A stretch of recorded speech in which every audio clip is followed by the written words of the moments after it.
It's finally time to meet up with everyone! Paimon even dreamt of making the film last night. If Paimon remembers right, we're meeting at Hotel de Boer. Let's get going!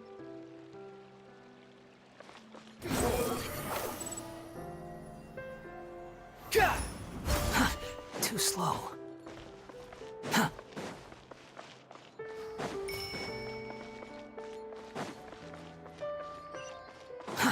Too slow. Ayaka! Yoimiya! You're already here! Good morning.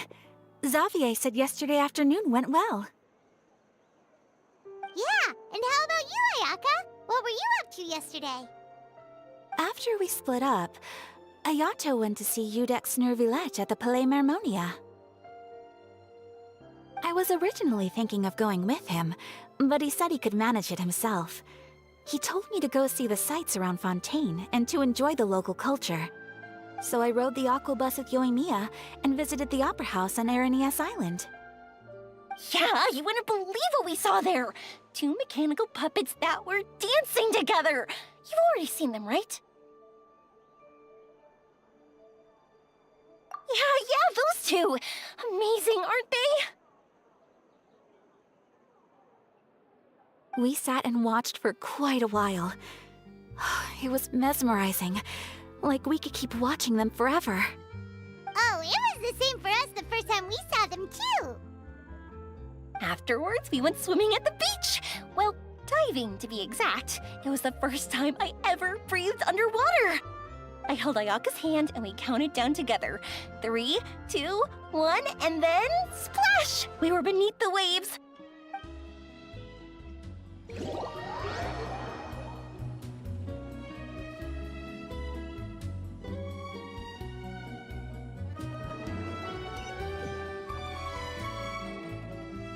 At first, I didn't dare to open my mouth. But once I couldn't hold my breath any longer, I decided to take a big breath in. Turns out the water wasn't as salty as I imagined. It didn't really taste like anything at all. Before I knew it, I was breathing like normal down there. It was an amazing feeling. Ayaka said I was too nervous and needed to loosen my grip. She got used to everything way faster than I did. I knew that the Traveler could do it, so I had no doubt we could do it too. That helped me feel at ease as soon as we dove in. The underwater world in Fontaine truly is beautiful. I love seeing the romaritime flowers blossoming underwater, like little candles lighting up the streets at night. Yeah, and there were so many creatures that we've never seen in Inazuma. Like those fish that shimmer like a sword blade. Whoosh! Oh, and those big fish that call when they see people. Ooh. Oh, you mean Hunter's Rays and Blubber Beasts!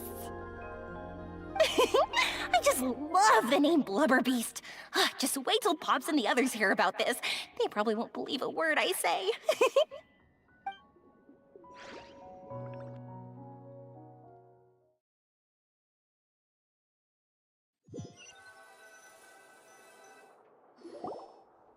Yoimiya was down there for quite a while. It was dark before we finally rode the aquabus back to the city. I figured she'd want to sleep in today. Yeah, even I was worried I wouldn't be able to get up. I still felt like I was drifting in the waves when I went to sleep last night.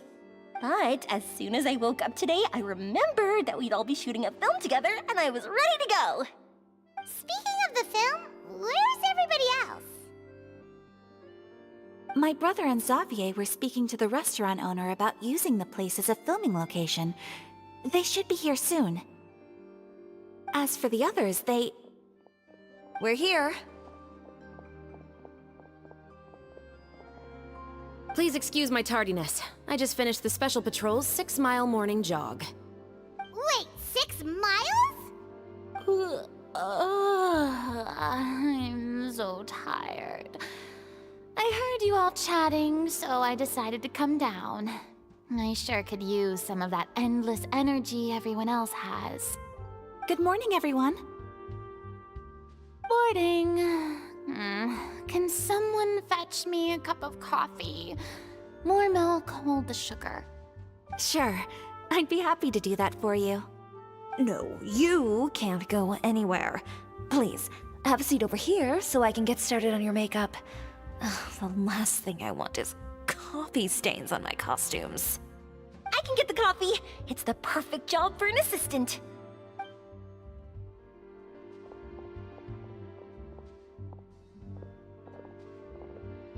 So much energy. Seriously, what's her secret? Oh, Yoimiya's always like that. But you sure look exhausted, Farina. It's because you're not used to waking up so early, huh? Of course not. I spent the whole night reading the novel from cover to cover, marking sections that either need to be omitted or adapted. Wow, Paimon didn't expect you to be so thorough. Well, I was the biggest star in Olifontaine after all. It takes more than just a pretty face to earn a reputation like that. I know how to get serious when the situation calls for it. I went all out when I was acting as an Archon, so why wouldn't I do the same for my own life? Here's your coffee, Director Farina.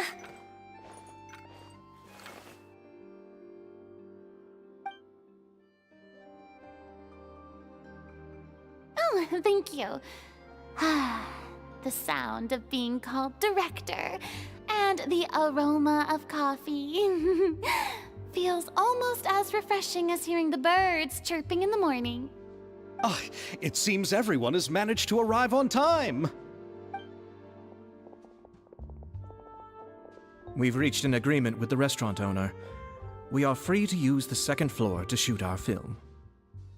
Really? That's great! He is really looking forward to our film, and hopes that providing his restaurant as a filming location will attract more customers. Well then, Mr. Xavier, I'll leave the rest to you. Okay, thanks.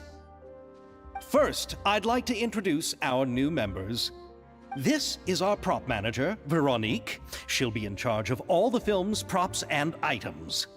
And this is Bonneau, our lighting technician. He'll be in charge of lighting and illumination to set up each scene's atmosphere. Wow, sure feels like we have some real professionals joining the crew now. First of all, please allow me to first express my sincerest gratitude to everyone in the crew. When my investor informed me yesterday that he wouldn't be able to provide the funds, I really thought that this was the nail in the coffin for this film. I had no idea that I'd find so many people willing to help me on such short notice. Thank you. Thank you all from the bottom of my heart. No need to be so cordial, Mr. Xavier. We're all honored to be a part of this. Your works made a profound impression on me when I saw them back in Inazuma. I am sure that someday, this film will be remembered as a prime example of cultural exchange between Fontaine and Inazuma. Yes, the story is the reason I agreed to join. I can't bear to even imagine what this film would look like without the very best director. Anyway, I would like to make a promise to everyone that as the producer of this film, I'll do whatever I can to ensure that everything goes as smoothly as possible. This is not just my film. It also embodies the thoughts and feelings of every person here, as well as the endless effort we are about to pour into it. So, without further ado, the Two Musketeers will officially begin filming now! You may take it from here, Director Farina. All right. Listen up, everyone.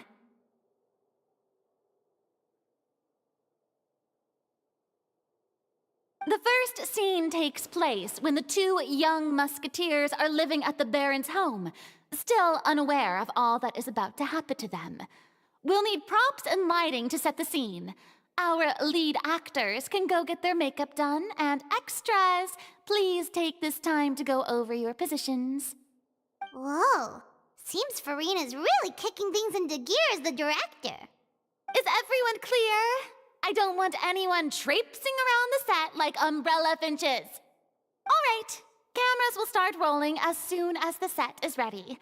Let's make a film that'll make some serious waves in Fontaine. Not the kind of waves that drown people. I mean, the good kind of waves. Seems like she's still a bit traumatized by that.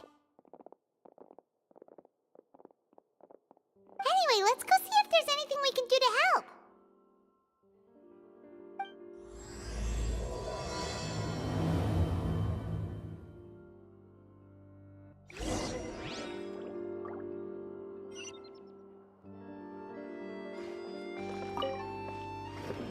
How about here? A little more to the left. You got it. Hey, Yoimiya, do you need a hand? No, I'm fine. You know, doing the lighting is kind of like designing a fireworks show. It's interesting to imagine what kind of atmosphere the lights will create. I heard that the Traveler will be operating the camera and Paimon will be the clapper loader, right? Those roles are just perfect for the two of you. Really? Is that because it'll be easy for Paimon to hold the clapperboard while flying? Well, sure, there's that, but that's not exactly what I meant. I just think that after all your journeys together, you two must have developed a super close bond and just naturally know how to work with each other. If I'm not mistaken, the director will want the cameras rolling as soon as the clapperboard goes clack. Oh, I see. It's amazing to see the magic behind filmmaking. Yoimiya, we need lights over there, too. Oh, on it! I've got to get back to work. Chat with you later. Oh, it's exciting to see so many people working together to bring the film to life.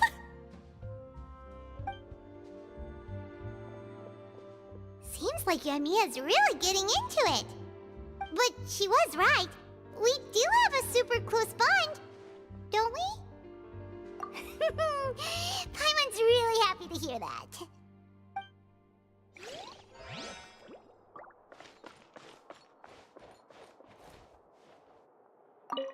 I don't need any help here.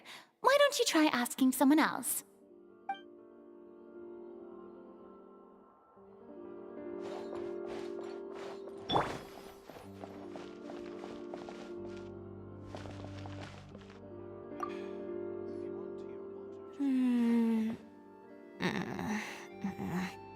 Ayaka has mentioned you to me before. She said that you two were great friends when you were kids. No talking. I'm thinking about how to do your eyeshadow. Ah, yes. To help me really look the part. To achieve a more young and naive look for this scene. Are you saying the wrinkles around my eyes are too deep? You just have too much of a calculating look in your eyes. You sure don't mince your words. It seems you really haven't changed much. Quiet.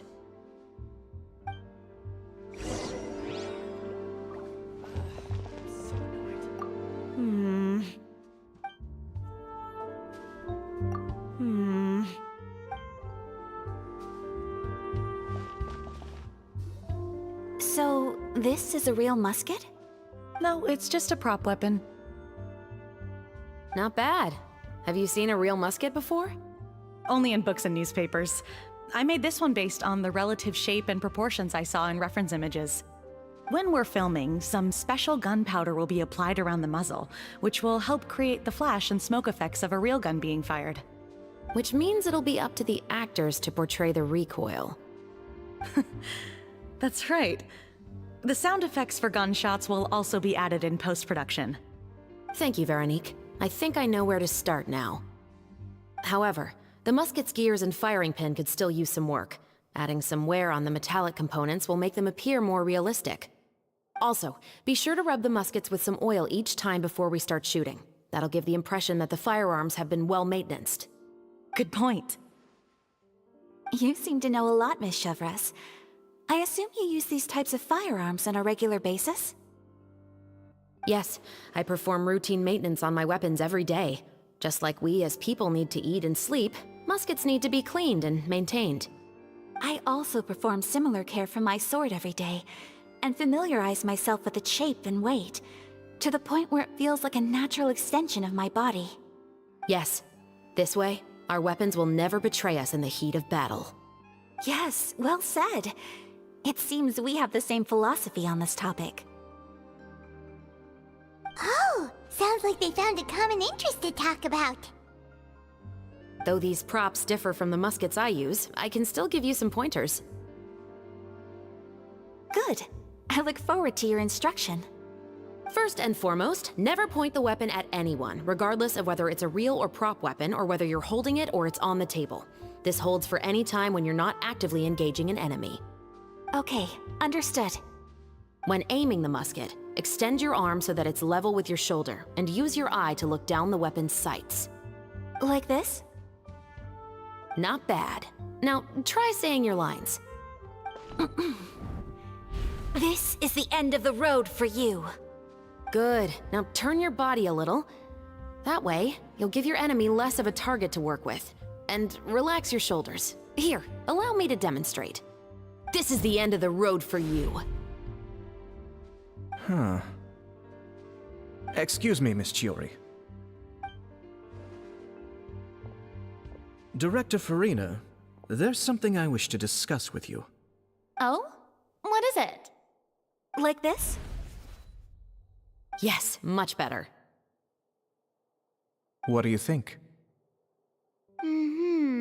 I do see your point. But are you sure you wish to do this? I believe it would be most fitting. Well, if you insist. All right, I understand. Miss Ayaka, Miss Chevres, could the two of you please come over here? Huh? What's going on? Are we gonna start filming now? Let's go see. What is it? I have a question for you, Miss Chevres. Would you be willing to play the role of a musketeer? What? To clarify, I would like to turn over my role to Miss Chevres. But brother... Don't worry, Ayaka. I actually view this as a good thing. I was becoming troubled trying to set aside some time to speak to the staff at the Palais Mermonia. I would like to have some conversations about the cultural exchange between our two countries, and I've heard that the bureaucratic process here can get rather complicated. Now, I will be able to focus on my work. Besides, you also know that I'm not really one for public performances. Are you really sure? From a director's point of view, I also felt like the relationship between the two musketeers in the original story could be improved. The older brother in the story plays the lead role with his overbearing character, but this causes his character to overshadow that of his sister, and the theme of the two supporting and relying on each other isn't conveyed very well. But if we were to change the siblings to two sisters of a similar age, then that aspect of the story might come through more clearly. Also, I've seen you instructing Ayaka. That cold and dignified personality is exactly what we need for the older musketeer. Of course, even with all these insights, the decision should still be made by Miss Chevres. Chevrolet mentioned that she really likes the story, right? Paimon bets that she'll take the role.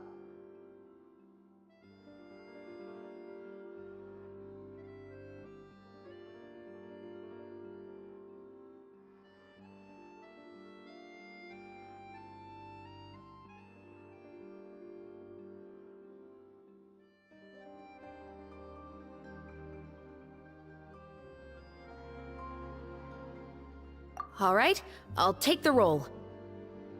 Good. It's decided then.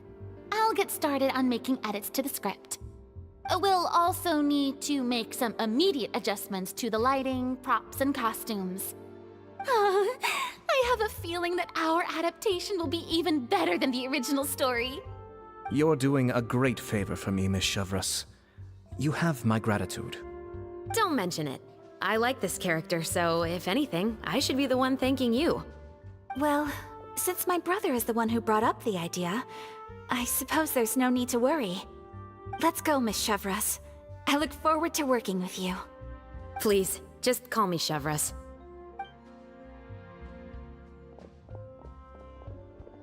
Seems like you're really going out of your way to solve the problem I was having with your makeup. Surely you jest, Chiori. I assure you that I was mostly motivated by a desire to spend more time on formal business. Oh, come on. You really think I'd buy that? According to what I've heard from Ayaka, her brother is someone who can juggle 10 different matters at the same time. I'm sure you have other reasons for backing out. Perhaps. Ayaka always said she wanted to go out and see more of the world, just like the Traveler. But I feel that she needs not only to see other nations, but also to make some different kinds of friends. I think it would be harder for her to make new connections with me constantly by her side. I would like to give her some space. Alright, go on. Spoil her some more. Ayato! It's too bad you're stepping down from the role. Paimon really wanted to see you act as a musketeer.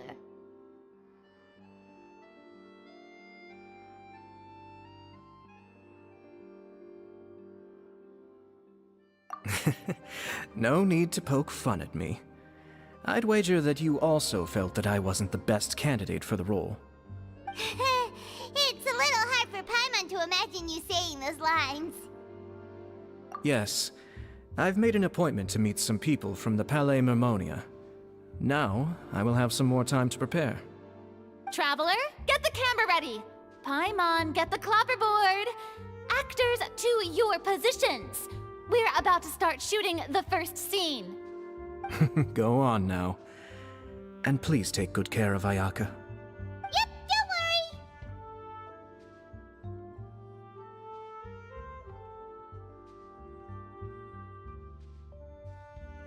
Thank you. I look forward to seeing the film when it's finished. All right, now that we're all here, let me help set the scene for everyone.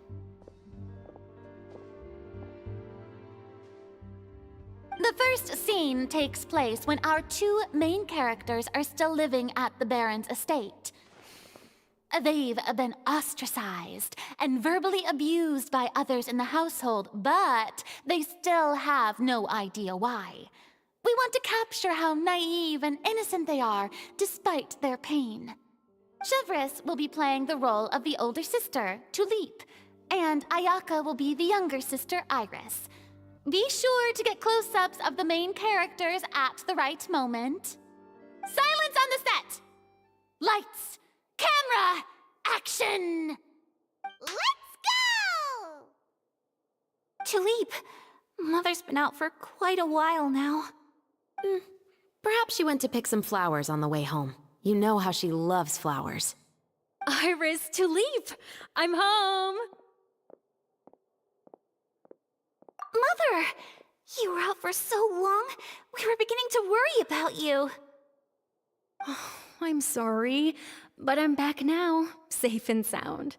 Here, I brought your favorite treat, apple turnovers. Mother, what are those bruises on your hand?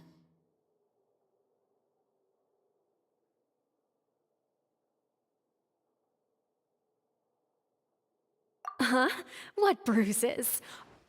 Oh, I must have bumped into something while I was working yesterday.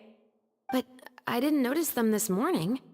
Then perhaps they're from when I accidentally tripped when I was out just now. By the way, did you have fun playing at home? What's the matter, Iris?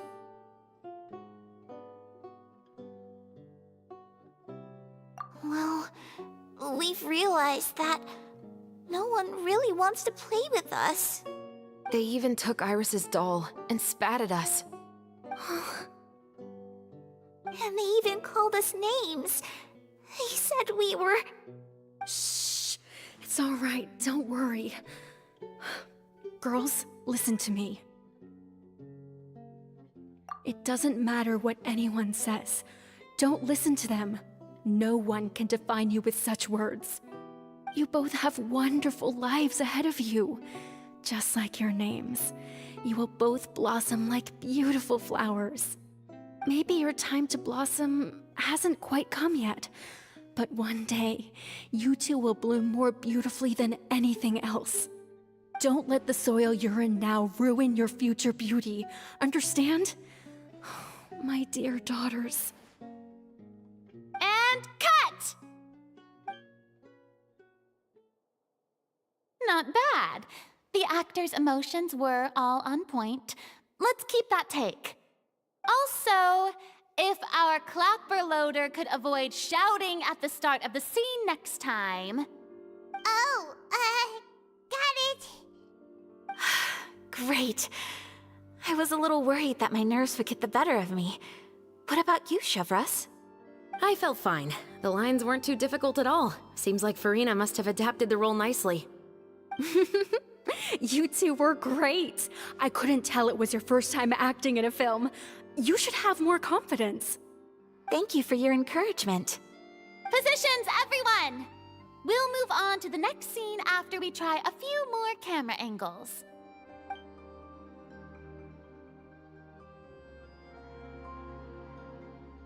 This scene is when our two characters return home, only to discover their mother has been murdered.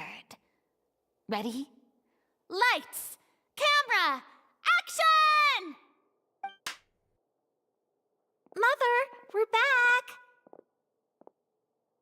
Mother?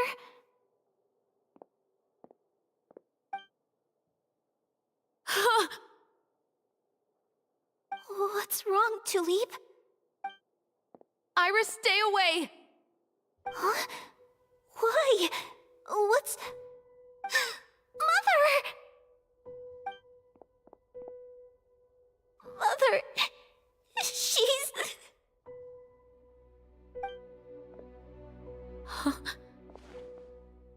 There's poison in this cup. Huh? I could have sworn I've seen this kind of cup before. Those aristocrats. They didn't even try to cover up their actions.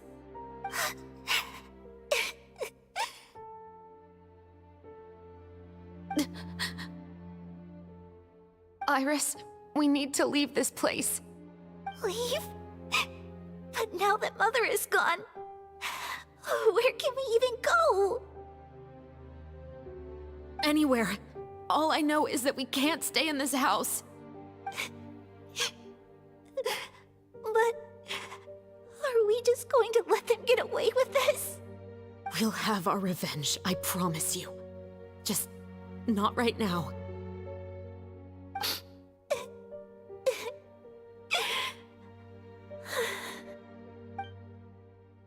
Come on, let's go. No, wait. We can't just leave Mother here like this. At least let me leave this rose with her. That's why we went out in the first place. To buy her this flower. All right. Goodbye, Mother. We'll avenge you. Someday. And cut! Beautiful! Great performance! Oh my, you're so amazing, Ayaka! And were those real tears I saw? How did you do it? I was surprised too. Thank you for the kind compliments. Actually, as soon as Director Farina said action, I told myself not to think about anything. I just felt the weight of the moment and became the character. It's quite similar to practicing the art of the sword. You clear your mind and focus only on what's happening in front of you. Ayaka's performance was amazing. Have I discovered an acting prodigy? Pipe down, everyone! We need to move on to the next scene!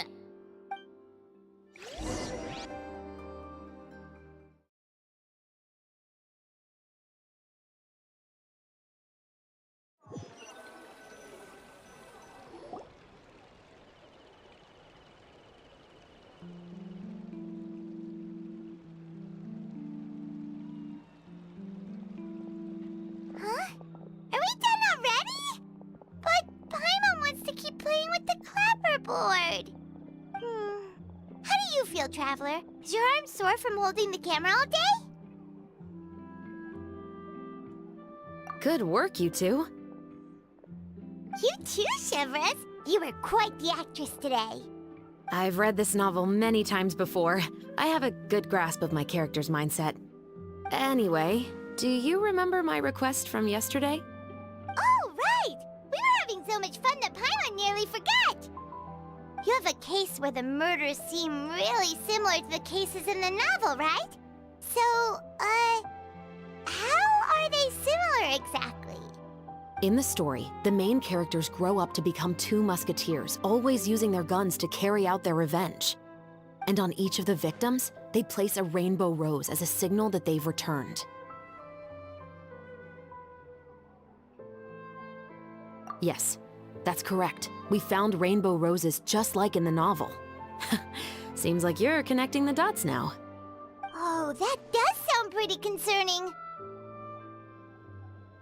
Especially after seeing the script today. Oh, now Paimon can't stop wondering what kind of ulterior motive the murderer might have. What do you think, Traveler? You're smart. Paimon wants to hear your thoughts. Good.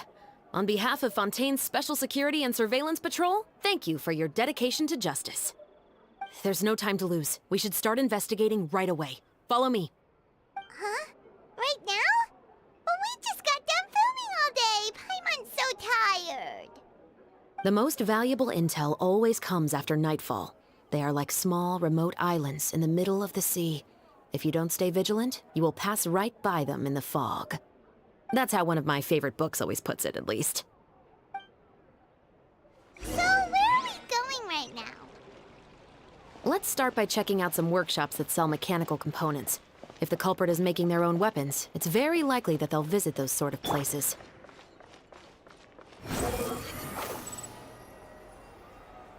Yeah. Quit following me. To behold.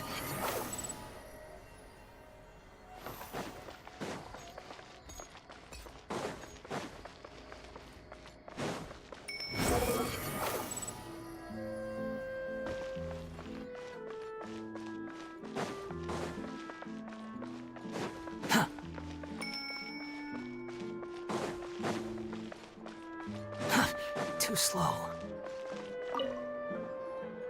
Welcome to LeChaux's Clockwork Workshop. How can I help you? Hello. I'd like to know if anyone has purchased some special components lately. Special components? Sorry, could you be more specific? I mean the kind of components that aren't typically used for clockwork toys, but for firearms. Huh? For firearms? No, we don't sell those sort of things here. Don't misunderstand. I'm not here to cause any trouble. We are merely investigating a case, and we're hoping that you could cooperate. Well, to be completely honest, I'm not even sure what kind of components that would entail. Has anyone ever purchased components here as an individual rather than on behalf of an organization? We have a lot of customers who buy toys, but those who buy components are all regular customers who buy in bulk on behalf of their organization. Is that so? I understand. Thank you for your cooperation. You're welcome. It's the least I can do.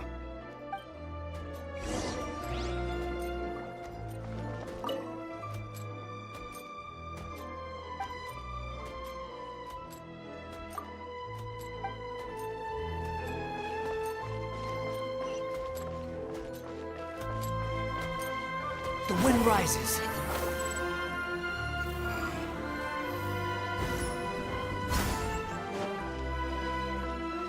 Quit following me. Behold! Too slow. Quit following me.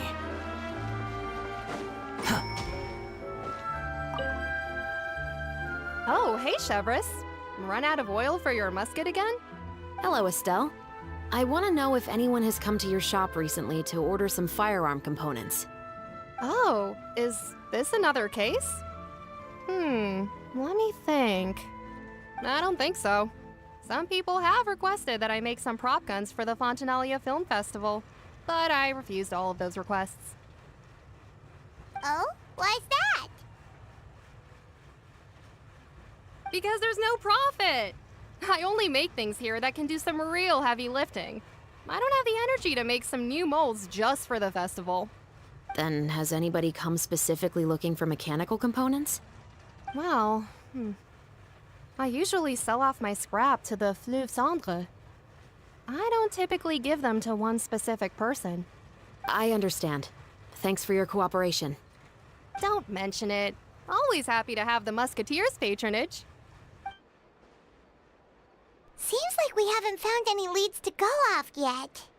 Yeah, unfortunately. All right, let's head to Fleuve Cendre next. Huh? Are you sure? People might not be so thrilled to see the captain of the special patrol there. You think so, huh? Then I guess you don't know. Huh? Know what? That I grew up in Fleuve Cendre.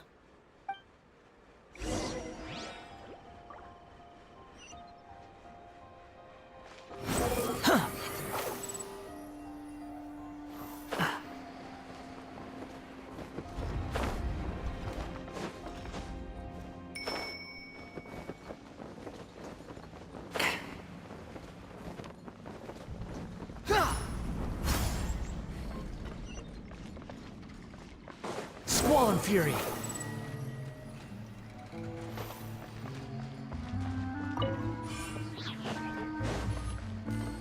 Behold!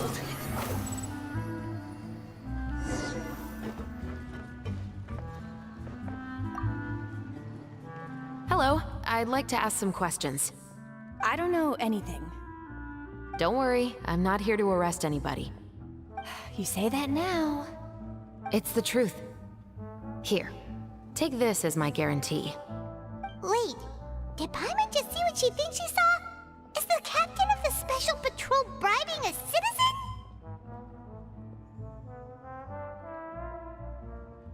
Seems you're different from the other guards. What do you want to know? Have you heard anything related to muskets in Fleuve Cendre lately? Anything at all? Muskets, huh? All I know is that about 2 weeks ago, we started hearing some loud noises at night. So loud that it's been waking me up. Were they gunshots? Possibly. It's hard to tell around here. Someone's house collapsing, a pipe exploding somewhere, it's all the same. But the noises I'm talking about definitely happened after I fell asleep. Do you know where the noises were coming from? I don't remember clearly. Is it that you don't remember, or that you need to think about it some more? You tell me. Then please, think about it some more. She's giving her even more Mora! The noises came from the end of the Southern Waterway. I came out and had a look for myself when I wasn't sleeping well, but I didn't dare get too close. That's all I know. All right, I'll take your word for it. Thanks for the pâte de fruits.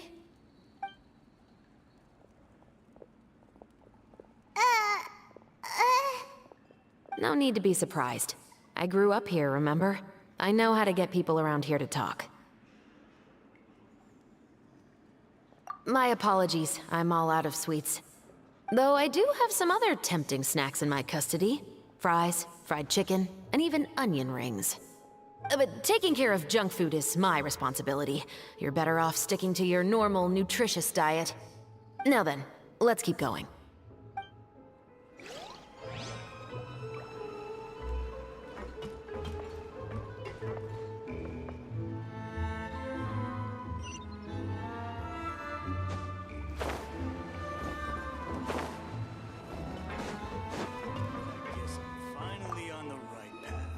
It's been a while, Tetro.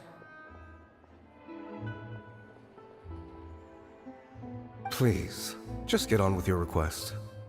I want to know if you've heard anybody talking about muskets lately.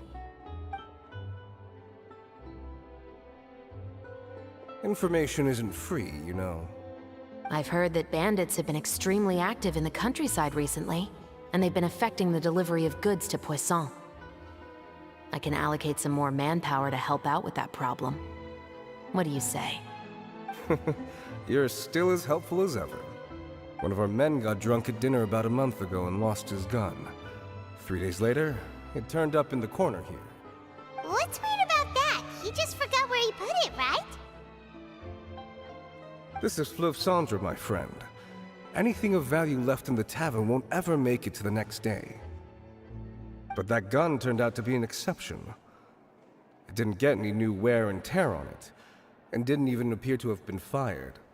We were quite mystified as to what could have happened. I suspect it came back because the weapon was already known to the guards. You mean, a criminal was afraid the Marechaussee Phantom would use the shot marks to track them down? Maybe. But if that's the case, the culprit really took great care to avoid getting caught. I didn't say anything about a criminal. In Fleuve Cendre, knowing who was killed is as easy as knowing what clothes you're wearing today. It's the guy living in the east side, isn't it? I've never liked him.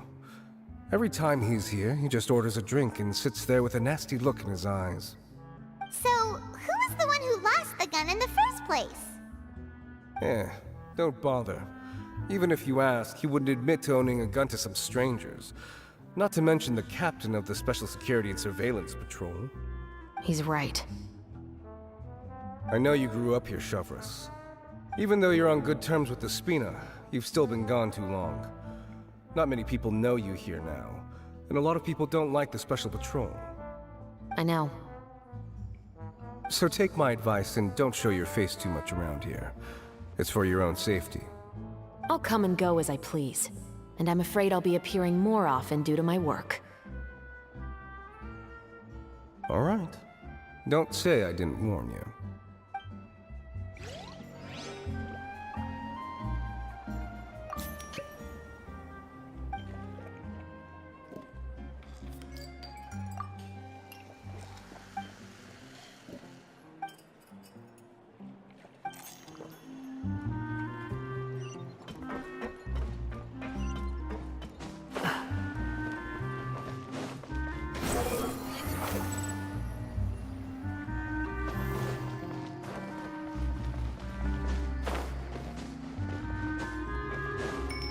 The wind rises.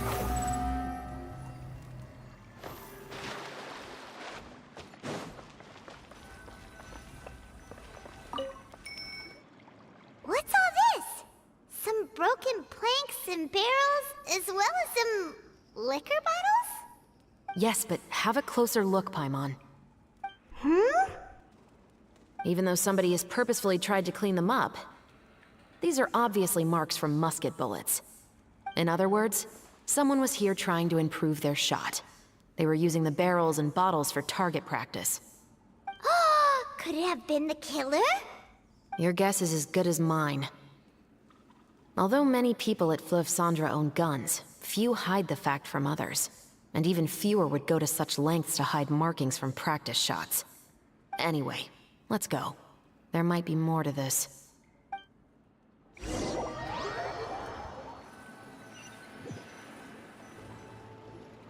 Seems like that's all we'll be able to uncover for today. Paimon feels like we managed to learn a lot more here than up on the surface. Yes. Assuming that everything we found is indeed connected to our suspect, then their timeline was probably something like this. A month ago, our suspect found a gun and took it home to disassemble it. Once he'd figured out its mechanics, he brought it back. In the following weeks, he used some parts to create his own makeshift musket and took it to the Fleuve Cendra for target practice. Then, a few days ago, he found his target and carried out the murder. Once the deed was done, he left a rainbow rose on the body, just like the scene in the novel. That all makes sense to Paimon, but we're still no closer to figuring out the killer's identity! The deceased was a resident of Fleuve Cendra. It's said that he was a poor, solitary man. Yeah, that's also something I'm trying to figure out. If we are indeed following the novel, and there's a story behind the murder, then this murder should be an act of vengeance. But according to our investigation, the deceased didn't have any enemies. He was no saint, but no one's heard of a rival who hated him enough to shoot him dead, much less care to leave a rose on his body. What message is the killer trying to convey, and to whom exactly? We've thoroughly investigated that possibility. He claims to have spent the whole day at the Opera House on the day of the murder, and the staff there have confirmed his account. Okay, so he has an alibi. Not only that, he lacks a credible motive as well. He has a family of his own, and both of his parents are still alive. I've looked into his records. He was adopted at the age of 6, and all the proper procedures were followed. There are also records of him at an orphanage before then. In the story, the mother of the 2 musketeers was murdered after the children turned 10. Of course, he could have changed the children's ages, but I don't want to assume anything without evidence. More importantly, I've also had a chat with him in person. He didn't seem like the kind of person who would pull the trigger to kill a man. Then, what should we do now? We have all this new information, but it doesn't help us move forward. Investigations take time. I didn't expect us to catch the culprit in just a single day. How about this?